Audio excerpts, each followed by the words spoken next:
మరి 10 సంవత్సరాలు తెలంగాణ వచ్చిన తర్వాత బీఆర్ఎస్ పార్టీలో నేను మంత్రిగా లేకపోయినా, సంతకం చేసే అధికారం నాకు లేకపోయినా, ఒక ఎంపీగా ఉన్న, ఎమ్మెల్సీగా కొనసాగిన.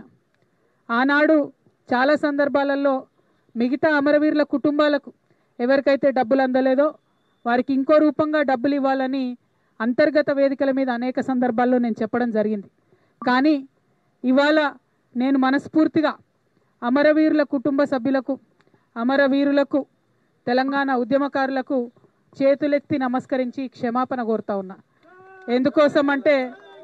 ఎందుకోసమంటే ఆనాడు నేను మీకోసం కొట్లాడినా కానీ ఇంకా గట్టిగా కొట్లాడేది ఉంటుంది, సాధించుకునే వరకు మీకోసం కొట్లాడేది.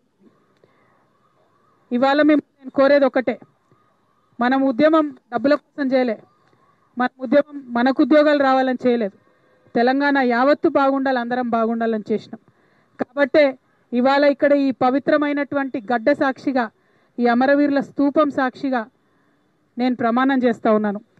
ప్రతి అమరవీరుల కుటుంబాలకి 1200 మంది కుటుంబానికి కుటుంబానికి ₹1 కోటి ఇవ్వాలని ఈ ప్రభుత్వాన్ని నేను డిమాండ్ చేస్తూ ఉన్నాను.